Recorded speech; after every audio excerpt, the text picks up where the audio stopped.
O que é orar? Quando o caos se descortina em nossa frente, faz alguma diferença orar? A oração, ela faz alguma diferença? É sobre isso que nós vamos conversar hoje.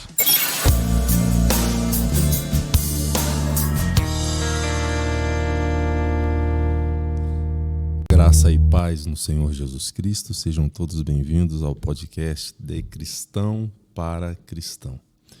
E hoje, para refletirmos sobre um tema mais que especial, oração. Ela faz alguma diferença? Há um clérigo católico de nome José Tolentino Mendonça. Em um de seus livros ele disse que a oração transforma tempo em templo. A oração é a celebração do encontro. Um outro teólogo já afirmou que todas as nossas diferentes orações são diferentes traduções de uma mesma expressão. Eu dependo de Deus. E aí vem a pergunta: faz alguma diferença orar diante de cenários que fogem ao nosso controle, diante de cenários que aparentemente parecem absurdos, quando o caos se descortina em nossa frente? A oração, ela faz alguma diferença? É sobre isso que nós vamos conversar hoje.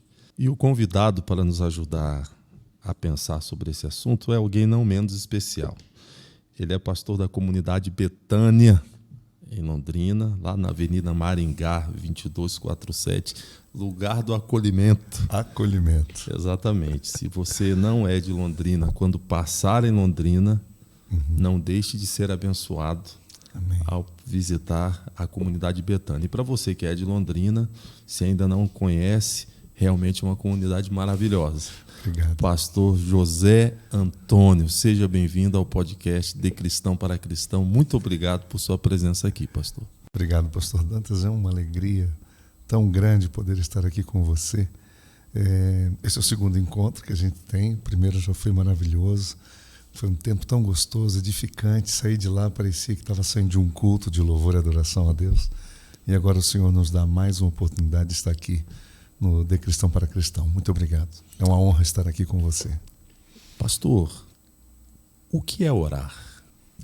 Nós estávamos conversando, pastor Dantas e eu, e quando ele me falou do tema da nossa conversa, até brinquei com ele, falei: meu irmão, esse tema realmente é um tema desafiador, porque todos nós nos sentimos muito impotentes, quase incapazes de falar de um tema tão especial, tão sublime, tão maravilhoso quanto o da oração. E eu aprendi isso quando eu fui fazer um estudo na comunidade sobre a oração do Pai Nosso, e eu estava vendo lá alguns teólogos e eles estavam dizendo, e um deles disse: olha, eu não me sinto em condições de comentar a oração do Pai Nosso, e isso nos chama realmente a uma atenção para a grandeza desse tema, não é? A oração, ela é o momento, a graça, a misericórdia de Deus permitindo pessoas pequenas, simples, normais, ordinárias, como eu, você, o povo de Deus, se achegar à presença de um Pai para pedir as coisas mais básicas e essenciais da vida. Para mim, a oração é isso. É um filho, uma filha diante do Pai, dizendo: olha para mim, não é? E tenha misericórdia de mim. Pastor, mesmo se nós partirmos do pressuposto mais primário acerca da oração, dizer que oração é falar com Deus, vamos dizer assim, eu não concordo com uma vertente que já ouvi algumas vezes dizendo que defende o valor terapêutico da oração, ou seja, independente de a quem a gente esteja orando, o importante é que você esteja orando. Não, para mim a oração, o valor da oração está diretamente relacionado a quem estamos dirigindo a oração. Aquela presença maravilhosa, exatamente. extraordinária. Muito bem. Partindo dessa premissa, como posso ter certeza, se é se posso ter, como posso ter certeza de que Deus está ouvindo minha oração? Essa é uma pergunta que, quando a gente olha para o Antigo Testamento, por exemplo, não é? Moisés conversa com Deus face a face. Isso é uma coisa totalmente fora da nossa compreensão. A gente não consegue entender isso. Como que um homem, não é, normal, que a gente sabe que ele era um homem normal, sujeitos a paixões, dificuldades e lutas, fala com Deus daquele jeito. E outros homens de Deus no passado, quando falo passado, eu estou me referindo ao Antigo Testamento, que têm experiências muito parecidas, semelhantes, mas nada igual àquela, né? De Moisés conversar com ele, querendo conhecer a face dele. Quer dizer, Moisés chega no nível assim de fruto dessa intimidade, dessa oração, que é uma coisa extraordinária. Quando nós vamos para o Novo Testamento, parece que é uma coisa mais assim parecida com o que a gente está vivendo hoje, porque a gente olha, por exemplo, para Paulo, né? Paulo dizendo, puxa vida, eu pedi ao Senhor 3 vezes que tirasse esse espinho da minha carne, e tudo que eu ouvi do Senhor foi: a minha graça te basta. Não foi não é? A minha graça te basta, porque o meu poder se aperfeiçoa na fraqueza. E aí o apóstolo Paulo, ele diz: então, todas as vezes que eu passo por isso, eu me glorio nisso, nesse sofrimento, nessa fraqueza, porque quando eu sou fraco, aí é que eu sou forte. Essa santa insegurança, para mim é uma insegurança santa, para a gente depender realmente totalmente de Deus, porque o próprio Jesus no Getsemane, por exemplo, uma hora angustiosa, se não a hora mais difícil, na minha opinião, o momento mais difícil da vida de Jesus não foi a tentação no deserto, não foi a crucificação no outro dia. Na minha opinião, o momento mais difícil, mais desafiador do Senhor foi no Getsemane, no jardim da Moenda, no lugar da moenda, não é? Que Getsemane significa isso, o lugar da moenda, onde a azeitona é espremida, é esmagada. Ali ele estava sendo esmagado naquela hora, não é? Ele estava sendo esmagado. Então, de modo que o que aconteceu no outro dia foi café pequeno, para falar de modo brasileiro, comparado ao que ele passou na noite anterior, naquela noite de quinta-feira. Então, aí você vê o próprio Jesus dizendo: mas que seja feita a tua vontade e não a minha. Então, quando a gente fala isso, nós estamos dizendo: bom, está com o Pai, Ele vai ter que decidir se Ele vai responder a minha oração do jeito que eu estou pedindo, da forma que eu estou pedindo, segundo a minha expectativa ou a minha necessidade, ou não. E parece que esses homens, depois do período bíblico, eles também, os pais da igreja, outros mais, você vê essa coisa de submeter à vontade de Deus. Muita gente me pergunta isso. A gente tem que chegar diante de Deus e dizer para Ele: eu determino, eu falo, ou a gente se submete à vontade de Deus? Qual que é? Eu vejo mais exemplos, aliás, eu não conheço nenhum exemplo no Novo Testamento e também no Antigo, de alguém dando ordem para Deus, dizendo: você vai responder. É muito pelo contrário, a essa submissão, nessa confiança total em Deus, porque isso é fé, né? Que a gente pode até falar depois, mas isso é fé. Fé é eu confiar nos desígnios de Deus, na direção de Deus. Ele é o meu pastor, Ele sabe exatamente o que eu preciso. Eu vou pedir, mas eu me submeto a Ele, porque pode ser que essa resposta possa ser diferente da minha expectativa. Existem coisas que não são conceituáveis, elas são experienciáveis, não é verdade? Verdade. Existem coisas que a gente não conceitua, É verdade. a gente experimenta. É verdade. Há uma expressão utilizada por Jesus: tudo quanto pedirdes em meu nome. Essa é uma expressão usada por Jesus. Uhum. E em toda a cristandade nós nos acostumamos, pelo menos por tradição, a concluir nossas orações com essa expressão: Em o nome de Jesus. Amém. Pergunta ao Senhor, pastor, o que significa orar em nome de Jesus? Orar em nome de Jesus é terminar a oração com essa expressão no final? Em nome de Jesus. Amém? Ele não estava ensinando uma fórmula, não era uma fórmula, não era um slogan, não era um slogan. Por que eu digo isso? Porque os filhos, aqueles camaradas lá na cidade onde Paulo estava pregando, e eles estavam ali, Paulo pregando, fazendo uma coisa linda, um ministério maravilhoso, e vem uns filhos de um cidadão lá, expulsaram um demônio de uma pessoa, e eram 7 irmãos, e eles disseram, por conta deles, dizendo em nome de Jesus, não é? Que Paulo prega.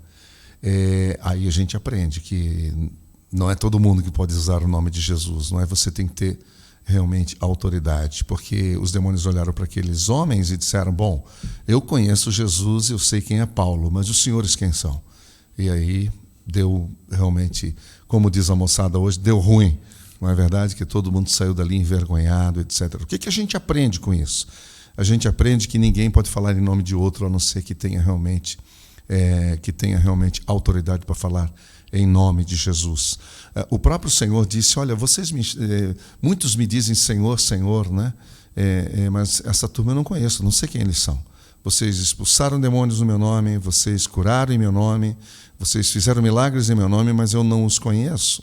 Eu não sei quem vocês são. Então, quando Jesus dá a nós essa graça é muito mais do que um privilégio, isso é graça de a mim e a você chegar ao Pai em nome de Jesus, Ele está legitimando a nossa oração, Ele está dando autoridade à nossa oração. Eu não posso falar em nome de outra pessoa sem a autorização dela, Eu preciso da autorização dela. Então, quando eu chego diante do Pai e eu peço em nome de Jesus, isso é confirmado pelo próprio Pai, que olha e não me vê, mas Ele vê o Filho em mim, o sangue de Jesus em mim, a graça de Jesus sobre mim. Então, Ele não está vendo o Zé Antônio, Ele não está vendo o pastor Dantas, mas Ele está vendo a obra do seu Filho, que a gente chama de sangue, o sangue de Jesus, que na verdade não é um líquido, né? Porque quando você fala sangue de Jesus, a ideia é que você está falando de líquido, e não é isso. Está falando da obra toda.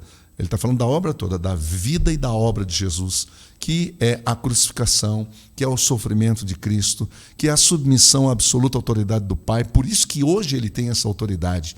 E essa autoridade, como quando ele diz, né, exousia, lá de Mateus, ele diz, essa autoridade, toda autoridade me foi dada no céu e na terra, né?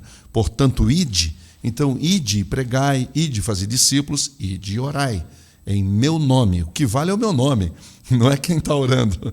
O que vale é a autoridade, autoridade no meu nome. Então, quando nós usamos o nome de Jesus, nós estamos usando o nome do Príncipe da Paz, do Leão da tribo de Judá, do Cordeiro Santo de Deus, daquele que tem um nome exaltado sobre todos os nomes, dos quais o Pai, a graça, a misericórdia do Pai não resiste, porque tudo aquilo que é feito em nome do seu Filho, que foi aprovado pelo Pai, ele foi aprovado pelo Pai, por isso ele foi ressuscitado, que é uma outra história interessante essa aqui. Jesus só foi ressuscitado porque ele foi aprovado. Ele poderia não ter sido aprovado, ele poderia ter desistido na quinta-feira, ou lá em Mateus 4, diante da tentação. Ele poderia ter dito não para tudo aquilo, ou ele poderia ter aceito o convite dos gregos, que é uma outra história incrível que existe também, de um determinado convite que ele teria sido recebido de um rei da Grécia que soube que Jesus estava debaixo de pressão, queriam matá-lo, etc. E ele com um filho doente lá na Grécia. E ele fala, puxa vida, vamos trazer esse cara maravilhoso para cá, porque a notícia já chegou na Grécia, àquela altura, no final de 3 anos e 3 meses de ministério terreno. Então, todo mundo queria ele. E Jesus foi tentado de várias formas. Essa foi uma forma. O nome de Jesus tem essa autoridade, porque ele foi obediente completamente ao Pai. Então, falar em nome de Jesus tem que estar aliançado com ele, comprometido com ele, entregue a ele, completamente oculto nele, como essa aliança você pega e guarda no meio da sua mão, de modo que quando qualquer coisa vier tentar possuí-la, vai encontrar uma mão forte resistindo. É assim que a gente se esconde em Cristo. Eu acho que quando a gente se esconde no nome de Cristo, você está falando em nome dele. Aí tem que ter legitimação, porque se não tiver, a coisa volta. Eu costumo dizer que orar em nome de Jesus é orar com consciência. Orar com consciência de que esse acesso que eu tenho é Cristo. Não foi eu que criei. Esse acesso. Orar em nome de Jesus. Esse acesso a Deus é por meio de Cristo. Orar em nome de Jesus é orar com essa consciência de que oro por meio desse acesso que é Cristo e oro para a glória de Cristo. Não é sobre nós, Exatamente, é sobre Jesus. Exatamente. A gente não gosta muito de ouvir isso, mas essa é a verdade. Ele é apaixonado pelo Filho. Ele também ama a gente, mas ele ama o Filho, né? Então, se você amar o Filho, ele está nos amando, ele ouve a nossa prece. Perfeito. A nossa oração. Pastor, Tiago, em sua epístola, ele vai dizer: há entre vós algum doente? Chame os presbíteros da igreja. Os presbíteros vão ungir o doente com óleo, e a oração da fé o levantará. Pergunto, o que é a oração da fé? Olha, é interessante. Tiago, ele era o meio-irmão de Jesus, ele é o irmão mais velho, não é? Ele que fica praticamente cuidando dos outros irmãos. Ele não reconhecia Jesus como Senhor e Salvador da sua vida. Isso só aconteceu após a ressurreição, conforme diz o apóstolo Paulo lá em 1 Coríntios 15, ele fala isso, versículo 7, que Jesus, depois de ressuscitado, foi ter um encontro com Tiago. Esse homem se tornou um líder, um homem cheio de Deus, cheio do Espírito Santo de Deus, o líder da igreja de Jerusalém, o líder do primeiro concílio de Atos 15, o primeiro concílio da igreja. Quem está dirigindo? Tiago. Quem que é o cabeça do concílio? Tiago, o irmão de Jesus, não aquele outro que fora decapitado por Herodes. E Tiago, eu estou apaixonado pela epístola de Tiago. Nós estamos fazendo um estudo de uma série, não é, chamada Maturidade, porque Tiago fala da maturidade cristã. E dentre algumas coisas, dentre das tantas coisas lindas que a gente aprende em Tiago, é que você contar com a sua comunidade orando juntos, no mesmo espírito, na mesma página, no mesmo parágrafo, na mesma frase, né, ali junto, todo mundo junto, pela fé, o Senhor vai responder. Essa é uma comunidade madura. Ali está escrito presbíteros.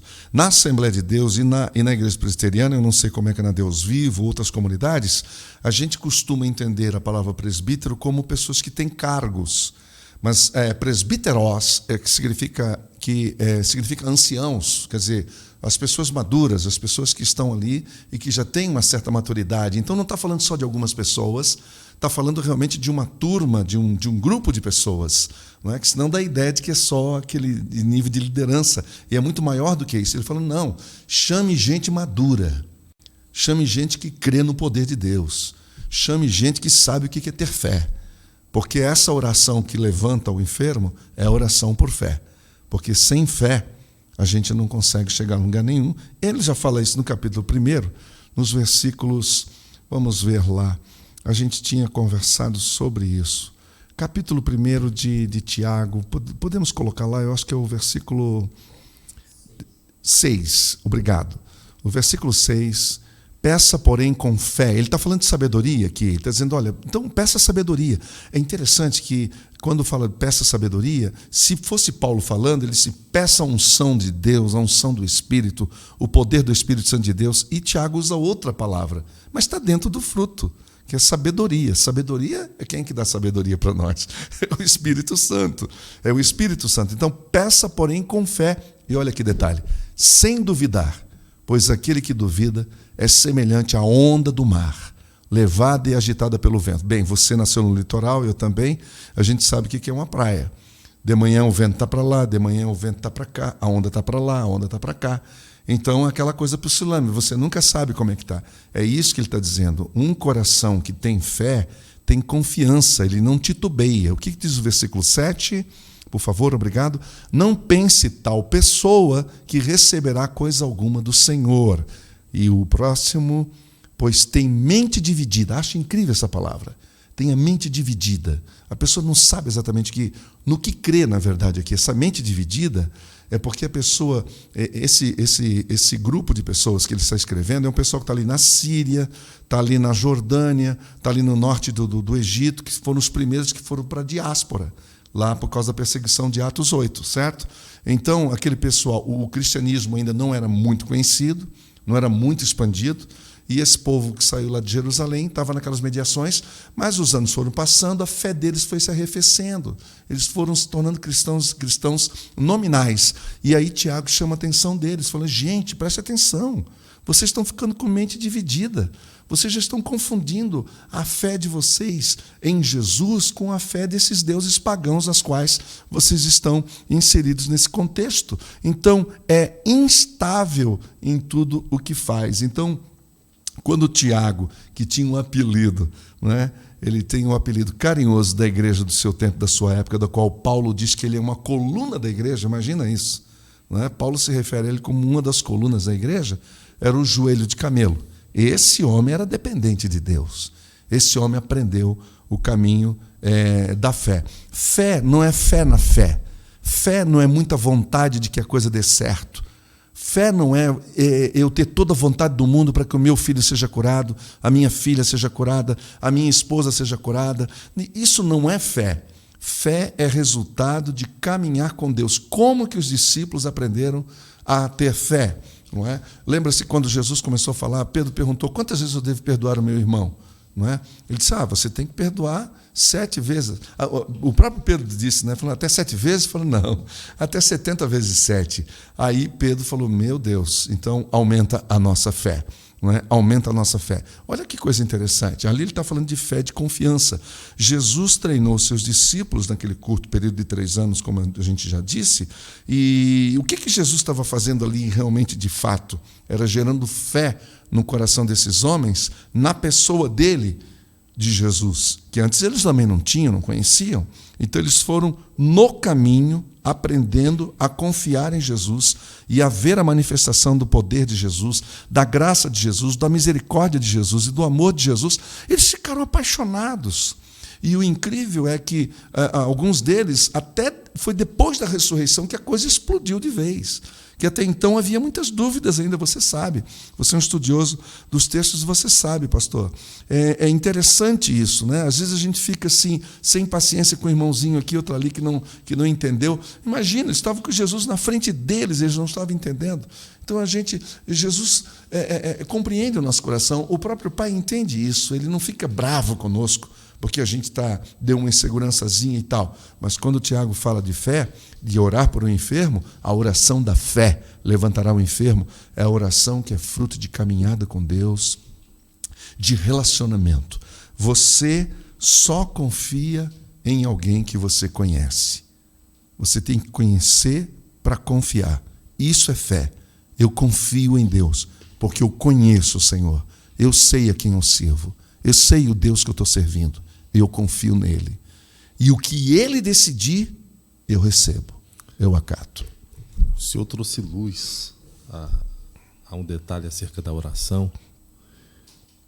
A oração ela não é só uma apresentação de petições a Deus. Oração é relação. Oração é relação. É como se nós chegássemos na presença de Deus não apenas em busca de um sim de Deus, mas a gente chega na presença de Deus em busca de Deus. Olha que interessante o que você está falando. Você já deve ter ouvido isso, tem mais pastores aqui na sala, todos nós ouvimos isso, pessoas que dizem assim, eu não quero pedir nada para Deus mais, eu não preciso de nada, eu só quero agradecer. Parece bonita essa frase, não é? Não tem nada para pedir, eu só tenho para agradecer. Isso não está correto, porque isso significa que a visão que essa pessoa tem de oração é o do self-service. É o do chegar com a lista no supermercado, ir lá e buscar as coisas que necessita. A oração está para muito além disso. A oração está para muito além disso, que nós nem tocamos aqui ainda, não sei se vai dar tempo ou não, do livro das orações, que é uma coisa maravilhosa, que são os salmos, não é? Que coisa extraordinária você vê ali esse homem desfrutando da presença de Deus, orando, abrindo o coração e não está pedindo nada, não está pedindo nada. Por isso que Davi disse: o Senhor é meu pastor e nada me faltará, eu não terei falta de nada. Do que Davi está falando? De nada que ele está dizendo, é do cuidado que o pastor provê para a sua ovelha, para a sobrevivência, viver dignamente, é só isso. Não é para viver uma vida abastada, aquela chamada prosperidade, não é verdade? Que o camarada tem que ganhar muito dinheiro, tem que ter isso, tem que ter aquilo, todas aquelas coisas, não vamos nem entrar nisso, mas tudo que Deus quer é ter comunhão conosco, e quando a gente descobre isso, que a oração é o prazer que Deus tem de ter os seus filhos perto dele, para manter essa dependência e estar olhando para ele, admirando, elogiando, adorando, exaltando com a nossa oração, é tudo que agrada o coração de Deus. E aí, com autoridade, a gente pode chegar e dizer: Senhor, faça aqui a tua vontade.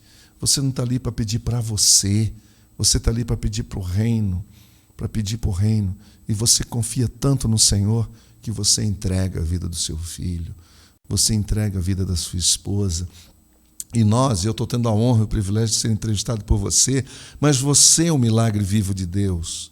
Você é um milagre vivo de Deus. Eu acho que você não faz nem ideia de quantas pessoas oraram por você.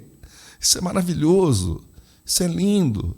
Então, Senhor, você foi tocado por Deus, isso é muito forte. Eu não tive essa experiência que você teve a experiência. Você foi tocado fisicamente pelo Senhor. Isso é uma coisa tremenda. De pessoas que foram lá, oraram e pediram, e Deus atendeu a oração. E hoje você está aqui para a glória de Deus, exaltando o nome do Senhor, e eu creio, você já me disse isso, que muita coisa mudou na sua vida de lá para cá. Isso é oração. Tem que mudar nosso olhar, a nossa consciência, a nossa vida e a nossa visão. Pastor, a Bíblia é categórica quando ela afirma que nós não sabemos orar como convém. Alguém poderia argumentar: se não sabemos orar como convém, se Deus é todo-poderoso, todo-sábio, para que orar? Aí voltamos no ponto que você acabou de colocar. Porque esse Deus, ele quer tabernaculizar conosco. Perfeito. Ele quer ter comunhão com a gente. Vamos imaginar aqui no nosso mundo natural. Você tem 2 filhos, eu tenho 3. O que a gente mais... São 2, né? 2. O que a gente mais espera dos nossos filhos é que eles nos amem, independente de qualquer coisa. E não só que fique pedindo. Por exemplo, determinadas idades dos nossos filhos, eles ligam para nós. Quando eles ligam para nós, o que a gente vai pensar? Puxa, será que o meu filho está afim de sair comigo só para andar no parque, só para a gente dar uma volta? Não, ele tem outros interesses. Ninguém aqui está julgando ninguém, só estou dando um exemplo, né? Um exemplo do dia a dia, da vida. Então, é essa relação que a gente tem que tomar cuidado. A gente não tem que ir para a presença de Deus só porque eu estou necessitando de alguma coisa. Eu quero ir porque eu quero ter prazer de estar na presença dEle, é estar com Ele. Como Maria fazia isso, né? Jesus chegava na casa de Marta e Maria, o que Maria fazia? Abria a mão de tudo, ficava observando, prestando atenção, olhando para ele. Eu acho que essa foi a experiência de Enoque, acho que essa foi a experiência, vamos falar dos outros que a gente não mencionou, de Eliseu, essa foi a experiência de Samuel, essa foi a experiência de Davi, por que não é? E foi a experiência dos outros, de comunhão verdadeira, de amizade. Agora, teve um camarada que Deus chamou de meu amigo. Esse chama-se Abraão.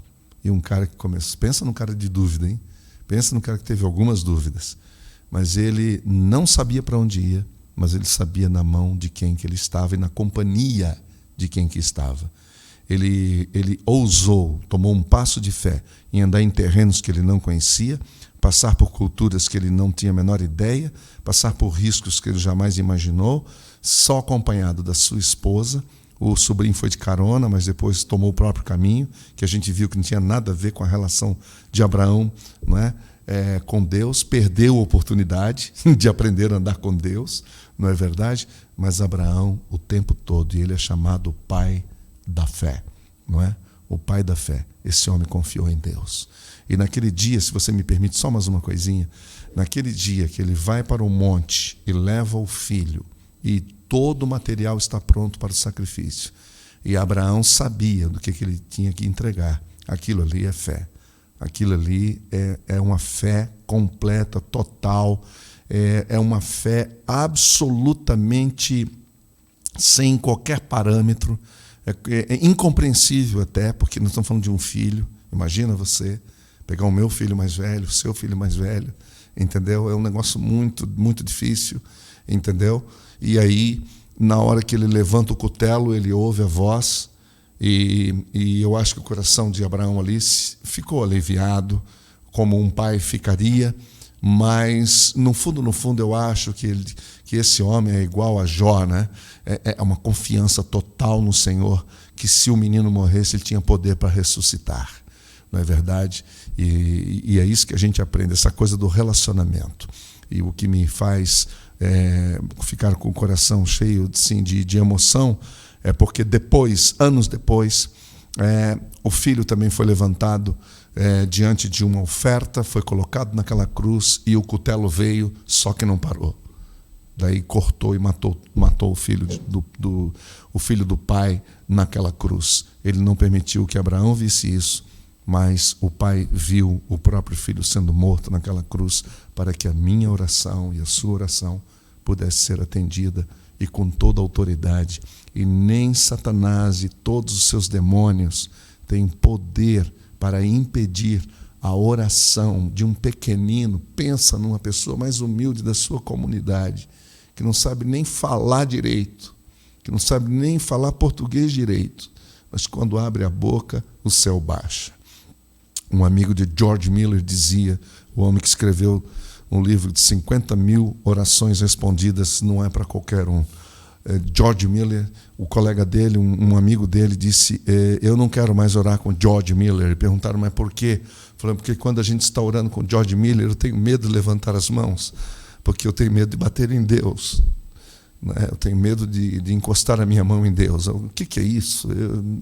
Pastor Dantas, a gente não tem ideia do que esses homens, né, através da oração e da intimidade, né, da intimidade com Deus, como que a gente precisa aprender. É interessante, pastor, que as pessoas chegam para a gente e elas, vez ou outra, alguém diz assim, alguém pede assim, pastor, me ensina a pregar. Pastor, como é que faz um esboço? Pastor, você tem algum livro para indicar? Mas não lembro de alguém ter chegado para mim e ter perguntado, pastor, me ensina a orar. Mas com Jesus foi diferente. Foi. Porque com Jesus, eu acho que deve ter sido uma experiência única ver Jesus orando. É verdade. Porque os apóstolos chegaram para ele e disseram, mestre, ensina-nos a orar. Não é? É verdade. Pergunta ao Senhor, minha oração, ela faz alguma diferença em cenários macros? Porque uma coisa é eu orar por aquilo que envolve apenas a mim, a minha dor de cabeça. Peguei Covid, um exemplo. Outra coisa, eu apresentar a política do meu país sem oração. Uhum. Eu apresentar as autoridades do meu país em oração. Uhum. Eu apresentar o Haiti, que passou por um terremoto, por um tsunami. Esses cenários macros. A minha oração faz alguma diferença nesses cenários macros? Faz, porque nós estamos falando do reino de Deus. Quando Jesus fez, pegando o seu gancho aqui de Mateus 6, né? Ele está no Sermão do Monte, ele está falando sobre várias coisas, sobre a ética do reino. De repente, ele começa a falar, olha, quando vocês orarem, não façam como vocês estão acostumados a ver os fariseus aí orando em praças, levantando mãos, falando alto para serem vistos e tal. Não, entra no teu quarto, fecha a porta e com a porta fechada você vai buscar a Deus, não é? Em secreto, e aqui eu acho maravilhosa essa expressão, e teu pai que te vê em secreto, não que te ouve, isso é incrível, né? Que te vê em secreto te responderá, por causa do coração, não é? É o coração que determina a motivação do pedido, da oração, é que vai. Então, aqui, nesse contexto, quando Jesus começou a falar sobre isso, os apóstolos, ouvindo Jesus, disseram, então como seria orar dentro dessa perspectiva, dessa nova visão, porque você está nos dando uma nova visão de conversar com Deus. Como seria isso? Aí Jesus começa. Vocês orem assim. Pai nosso que estás nos céus. Ele revoluciona, ele quebra um paradigma, ele chama Deus de Pai, dizendo Pai nosso que estás nos céus, revelando intimidade. Tem que ter relacionamento, tem que ter intimidade. Para buscar a Deus tem que ter essa intimidade. E aí mesmo, nessa primeira parte de adoração que a gente chama, né, que são as 3 declarações, Pai nosso que estás no céu, santificado seja o teu nome, venha o teu reino, seja feita a tua vontade, assim na terra como no céu. A vontade de Deus é que a vontade dele seja livre na terra como é no céu. Então a amplitude da oração é para todos. E outra, venha o teu reino, venha o teu governo. Quando ele falou isso, venha o teu reino e venha o teu governo, obviamente que ele está falando do governo espiritual, está falando do reino de Deus. Eu sei que os discípulos em algum momento tinham uma grande expectativa para que o governo deles, local lá, fosse mudado, eles voltassem ao poder. A gente conhece essa história, mas o que o Senhor Jesus está falando é muito mais amplo. Ele é eterno, ele está falando não, que venha o reino de Deus, que o reino de Deus reine em todas as dimensões. Então, essa pergunta, eu diria, eu creio que o Senhor deseja, ele espera, ele almeja pela oração do seu povo, olhando toda a cidade ou todo o país. Não foi isso que foi dito a Jeremias? Orai pela paz da cidade, porque se a sua cidade tiver paz, você vai ter paz. Ore pelos governantes, disse o apóstolo Paulo, né? E nós temos exemplos incríveis. Eu fico pensando nos períodos de guerra, por exemplo, né? Desde o Antigo Testamento já tinha lá pedindo a Deus que movesse a mão. A gente vê cada coisa impressionante, por exemplo, a resposta de oração, segundo Crônicas 20, aquilo é uma coisa impressionante. O que foi aquilo? Não é? 3 reis vindo contra um e toda aquela revolução do que Deus fez ali, mexendo no macro. Tem histórias incríveis de oração agora com essa guerra, não é? Eu não estou nem para lá e nem para cá, eu não sou ucraniano e também não sou russo, porque isso virou uma discussão política muito grande, eu não quero nem entrar aí, mas tem muita gente orando, porque tem civis inocentes morrendo. Então nós estamos orando para que Deus mude essa história, não é? Há uma história belíssima atrás da queda dos muros de Berlim, por exemplo, uma comunidade pequena e um pastor que move a sua comunidade, e eu não tenho dúvida, e vocês também não, de que muita gente orou para que aquele muro caísse, muita gente orou, não é? Eu creio nisso, que muita gente deve ter orado, mas tem uma determinada comunidade lá que acabou ficando conhecida por causa desse negócio, e Deus respondeu a oração e aquele muro veio abaixo. Então aquilo é só para dar um exemplo para nós. Deus tem poder para quebrar muralhas e sejam elas em toda a parte do mundo respondendo à oração de um filho, de uma filha do seu povo.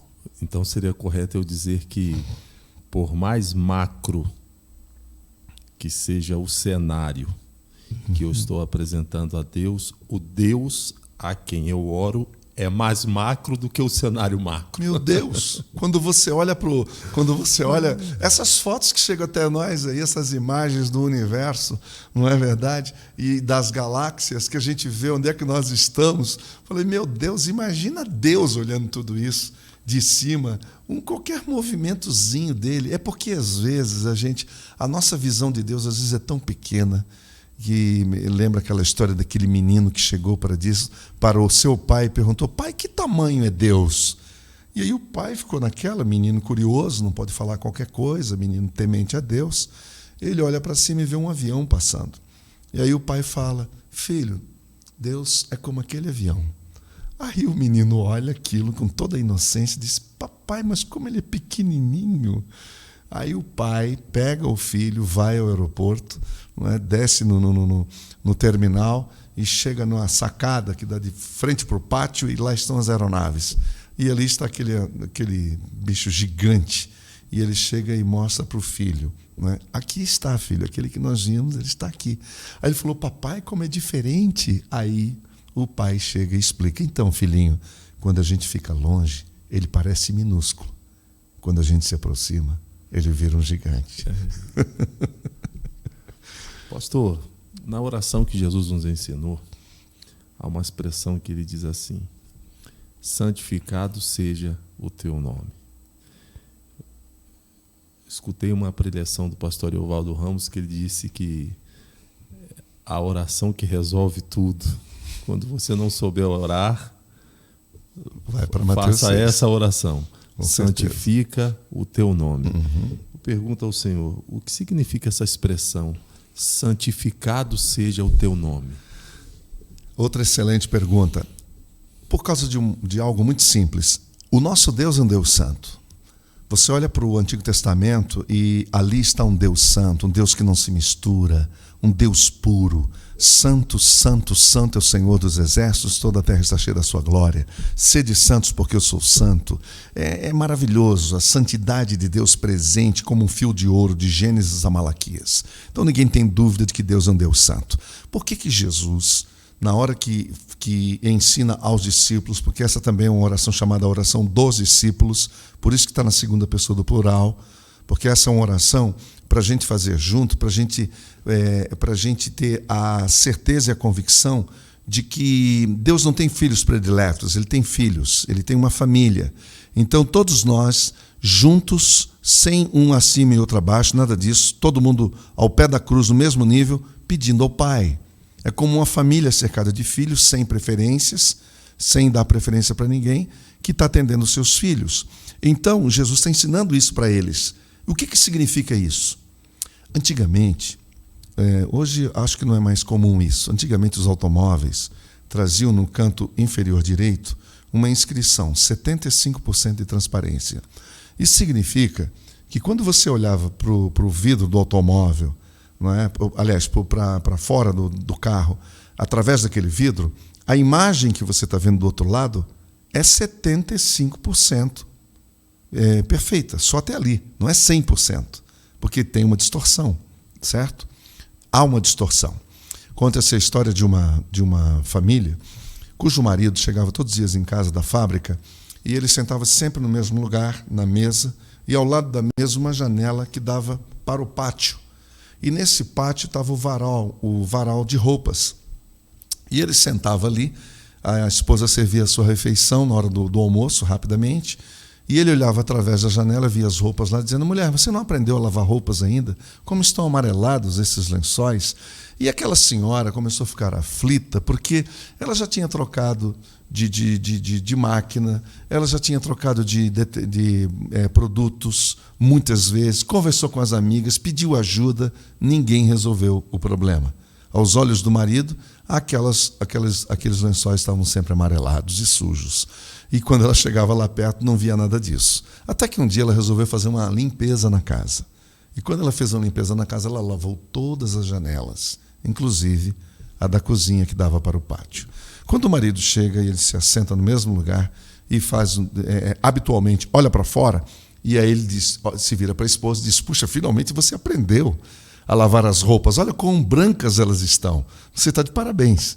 O problema não estava na máquina, o problema não estava no produto que ela estava usando, no sabão, no tipo de sabão, nada disso, nem na técnica que ela estava usando, o problema estava na vidraça. As pessoas vão conhecer Deus, porque a Bíblia que elas leem é a nossa vida, é a nossa vida. Eles vão olhar para Deus através de nós. Aí entra a fé viva de Tiago. A fé viva de Tiago, a fé com obras que Tiago fala é essa. É essa fé viva de fruto, tem que ter fruto. É uma coisa tão forte que você vai conseguir ver Deus através da vida do outro. Então, quando Jesus disse, santificado seja o teu nome, o Senhor Jesus estava dizendo que a vida de vocês seja tão transparente, tão límpida, tão pura, livre de todas as impurezas, inclusive das partículas, seja completamente pura, que as pessoas, ao olharem para Deus através de você, possam ver Deus como Ele é.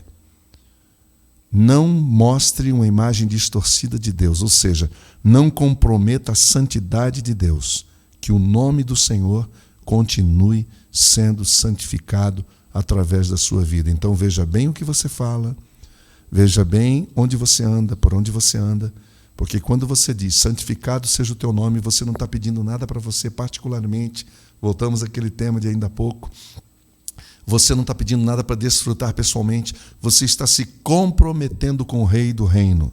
Você está dizendo, eu quero ter uma vida santificada nesse nível, ao ponto dos meus amigos, quando olharem para ti, através de mim, possam ver-te como tu és. Porque, como disse um autor, infelizmente, a maioria percebe uma caricatura de Deus e não imagem perfeita. Não é?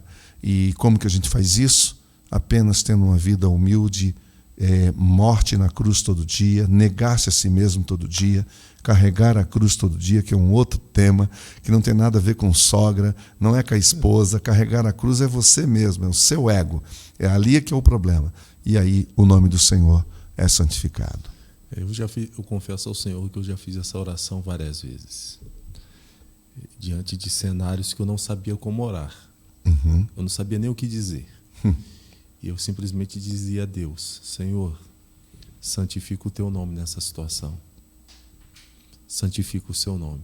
Eu não sei naquele momento ali o que era melhor, eu não sei qual seria a solução, mas eu tinha essas palavras. Uhum. Santifica o seu nome. Pastor, a mesma Bíblia que diz que a oração do justo é poderosa, a oração de um justo, ela de igual maneira dá muito valor à oração comunitária. Qual a importância da oração comunitária?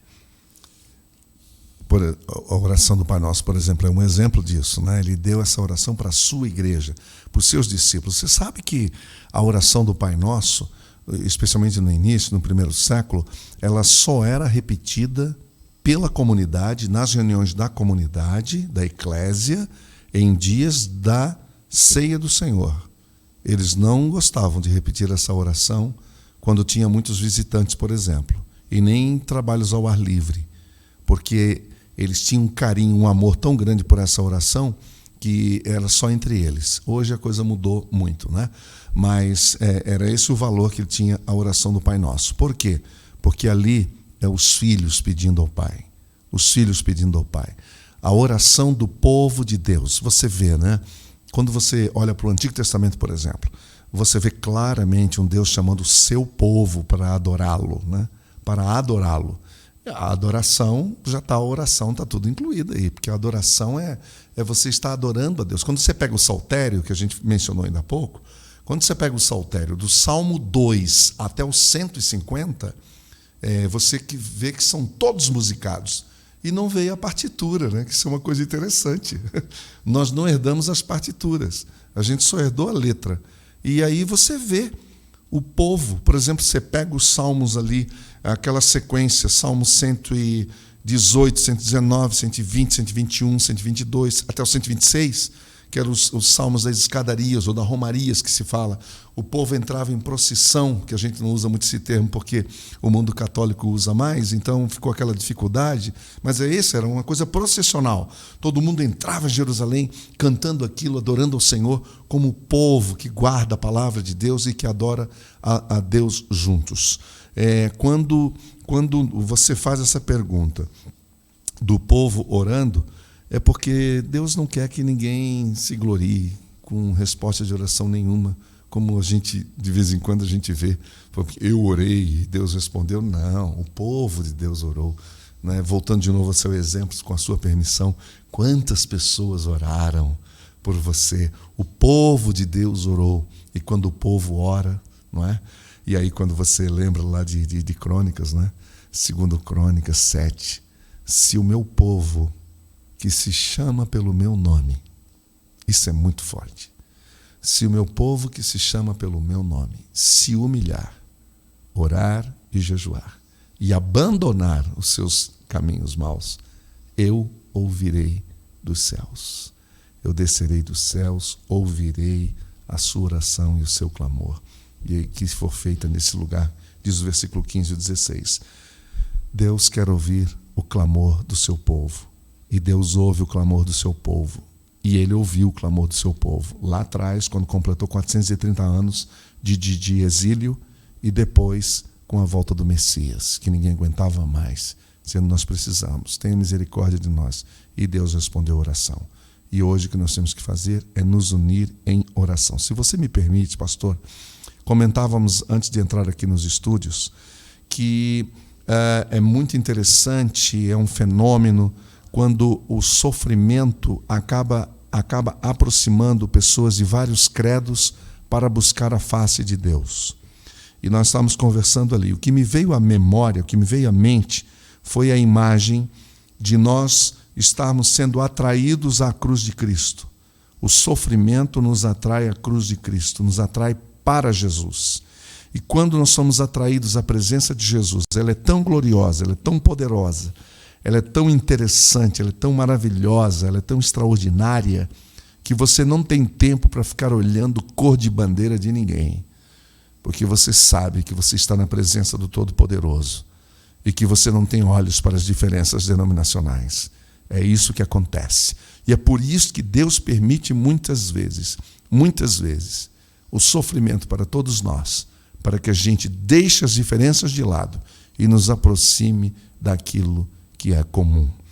Eu posso ter diferença ao meu credo, a minha teologia, de grupo A, B e C, mas quando tem um filho nosso, vamos falar daquilo que mexe com a gente, um filho nosso, a esposa de um de nós, um irmão querido e amado daquela comunidade que está passando por um deserto e que precisa de oração, nós não vamos perguntar para você que teologia que você é, se você é calvinista, se você é arminiano, se você é pré-dispensacionalista, se você é amilenista, qual que é a sua posição teológica. Ali ajoelhe no chão e dizer: Senhor, tem misericórdia de nós. Acho interessante que Deus dá tanto valor a essa consciência, a experiência comunitária. Uhum. No Salmo 23, o salmista diz: o Senhor é o meu pastor, meu. Mas quando Jesus vai nos ensinar sobre a nossa relação com Deus como Pai, ele diz: Pai nosso. Exatamente. Ou seja, se eu não ver a paternidade de Deus sobre sua vida, como é que eu vou experienciar a paternidade de Deus sobre minha vida? Ele é meu Pai, mas é seu Pai. Exatamente. Pastor. É lindo isso, não é? É. Isso é maravilhoso. Isso é a nossa identidade. Nós somos filhos amados do Pai. Eu sou e você é. Então, independente da nossa escola teológica, independente da nossa linha teológica, nós somos filhos do mesmo Pai. Nós somos filhos amados do Pai. E com todas as dificuldades, os desafios da vida que cada um de nós tem. Entendeu? Independente da sua escola teológica, sempre vão haver perguntas que você nunca vai responder. Né? Eu achei muito interessante quando um teólogo disse que você encontra na palavra de Deus tanto a posição arminiana quanto calvinista. Eu falei: pronto, eu gostaria de ouvir isso, de um presbiteriano. Você está entendendo? Isso é maravilhoso, que daí acaba com esse negócio. Não é? Nós não estamos aqui para disputar, nós temos o nosso inimigo é o inferno, não é? E Satanás, e todos os capangas. Não é a outra denominação, não é? É uma coisa muito, muito maior. Pastor, minhas orações nem sempre elas são acompanhadas ou estão harmônicas com minhas emoções. Muitas vezes eu já tive a experiência de orar cheio de fé. E minhas emoções e minhas sensações parece que de mãos dadas com as palavras da minha oração. Mas já experienciei também momentos em que eu estava orando, apesar de não estar sentindo ou de estar sentindo emoções e sensações diferentes da oração. Como se dá essa relação da oração com minhas emoções e minhas sensações? Elas são parâmetro? Minhas emoções e minhas sensações são parâmetros para a credibilidade da minha oração? Não, embora todos nós sejamos seres emocionais, não é? A gente vive com as emoções e isso é importante, faz parte da nossa vida, mas diante de Deus, não. Deus olha o coração, Ele vê o coração. Se o coração está afinado com Ele, é isso que Ele vê. E às vezes, entre nós, a gente faz esse tipo até de julgamento, às vezes, né? Puxa, o irmão lá fez uma oração fria e tal, ou outro irmão lá orou desse jeito, uma oração mais assim, ou mais assado. Para Deus, não, Ele não se impressiona com essas coisas, né? Deus não é um ser impressionável. Ele olha para mim e para você e vê que nós estamos pedindo para Ele e apresentando essa oração diante dele em nome de Jesus. Isso aqui é o básico. E isso é fé, não é? Isso é fé. Porque, e graças a Deus que não é assim, né? Graças a Deus que não depende das nossas emoções. E talvez isso explica também, esse é um dos motivos pelos quais Jesus disse: quando você for orar, entra no teu quarto e fecha a porta, e o teu pai que vê o secreto. Aprendi isso com o Senhor. Né? Não é lindo isso? Porque poderia estar escrito lá: o seu pai que ouve. Que seria natural. Ele estaria atento às suas palavras, mas não, é o Deus que vê. Ele vê além das minhas palavras, Ele vê eu. Ele vê o coração. Porque senão, se fosse... Sabe por quê? Porque às vezes a gente usa as nossas categorias para como é que eu vou falar? Para interpretar as reações de Deus. Então, por exemplo, quando a Bíblia fala de ira de Deus, o que a gente pensa? Bom, eu penso, nossa, se Deus for irado como eu fico irado às vezes, uau! Então, que Deus desequilibrado é esse? Não é? Então, e ira de Deus não tem nada a ver com isso. Ele não é igual a nós, a nossa ira. Que o seu filho faz um negócio de errado e você fica irado. Se o camarada te dá uma fechada no trânsito, você fica irado com ele, ou coisa parecida. Quando alguma coisa desagrada em nós, quando a gente recebe algum não, algum negócio, essa coisa. Não, Deus não é bipolar. Deus não é bipolar. Ira de Deus é outra coisa completamente diferente. Um dia a gente até pode conversar sobre isso. Agora, entra no teu quarto, fecha a porta. Eu estava falando isso ainda há pouco, numa empresa onde a gente vai lá orar. Estava conversando sobre isso com eles. E estava dizendo o seguinte: olha só, olha como que Jesus é maravilhoso. Entra no teu quarto, fecha a porta. Quarto é lugar de intimidade. Eu já fui na sua casa. Tive a honra de chegar na sua casa, almoçamos aquele almoço maravilhoso, mas foi só em nível, a área comum da casa, que você leva as pessoas ali e tal. Na área do seu quarto, eu não faço nem ideia de onde é que era, porque é uma área íntima. Lá você não leva ninguém assim de fora, não. Lá entra sua esposa, você e seus filhos. É só isso. Então é a área íntima. E aí Jesus chega e diz: entra no seu quarto, porque você tem que buscar a presença de Deus em secreto, porque o teu pai que te vê em secreto. Então vamos lá. O que Jesus está nos ensinando? Sem audiência, sem auditório, sem youtubers, sem Instagram, sem Facebook, sem nada. Como é que a gente é quando a gente está sozinho? Sabe? Você não vai ficar ali fazendo performances. Você não vai ali ficar impostando voz para falar com Deus, usar frases bonitas. Meu amigo, no seu quarto, de joelho dobrado, você vai rasgar o coração. Você vai dizer: Senhor, me ajuda.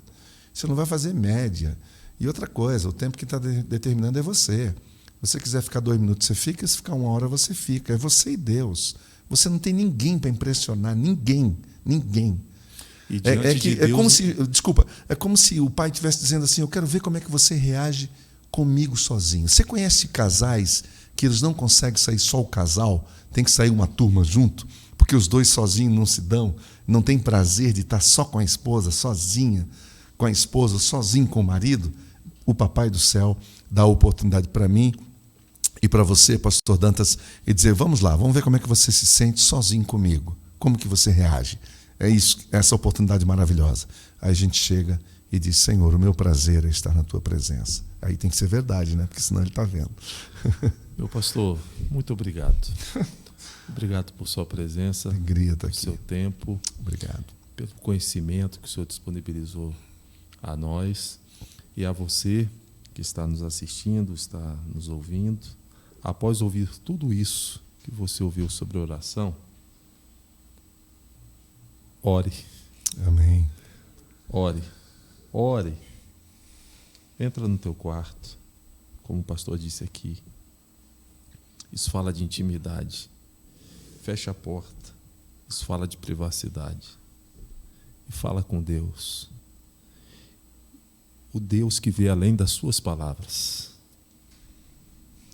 O Deus que enxerga você.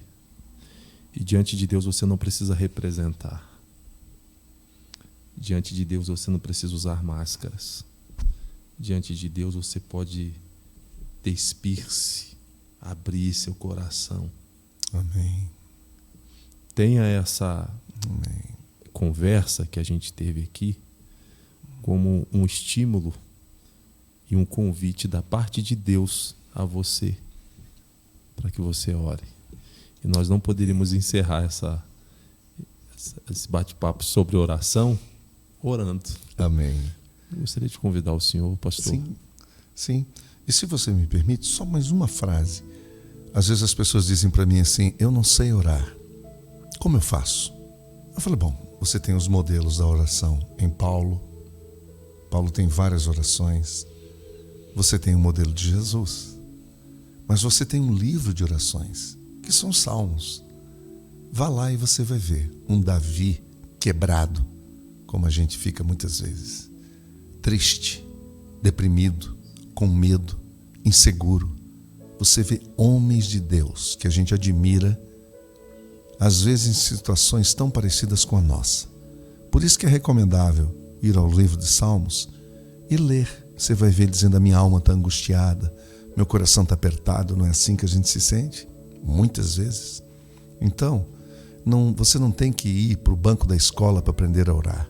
Você já tem na sua mão a sua Bíblia. Abra ela bem no meio. Você vai encontrar o livro de Salmos. Ali você vai viajar. Ali você vai se identificar com a dor do salmista, com a luta do salmista. Você vai dizer: essa luta é minha luta. E se ele está confiando no Senhor, então você é motivado a confiar também. Vamos orar? Senhor, obrigado, porque o Senhor nos deixou um legado, uma graça, que é a oração. Isso é um privilégio, é uma honra poder conversar com o Pai eterno, o Senhor do universo, o Criador de todas as coisas, e pensar que pessoas tão limitadas, pecadoras, finitas como nós, podemos conversar e ter acesso ao Pai através da oração. Ajuda-nos, dá-nos disciplina, para que a gente tenha prazer na oração, para que a gente não vá orar só quando estiver precisando, mas que a gente aprenda a desfrutar da Tua presença através da oração. A oração da exaltação, a oração da gratidão, a oração da intercessão, a oração da súplica, quando aquele gemido vem lá do fundo da nossa alma e nós suplicamos ao Senhor, porque não vemos outra saída. Obrigado, Senhor. Assim a gente mantém claro na nossa mente, bem vivo, que nós dependemos totalmente de Ti. Em nome de Jesus, o nosso Senhor, o nosso Salvador, é que nós te pedimos e te agradecemos. Amém. Deus te abençoe. Um beijo no coração e até o próximo podcast, se assim Deus permitir. Um abraço.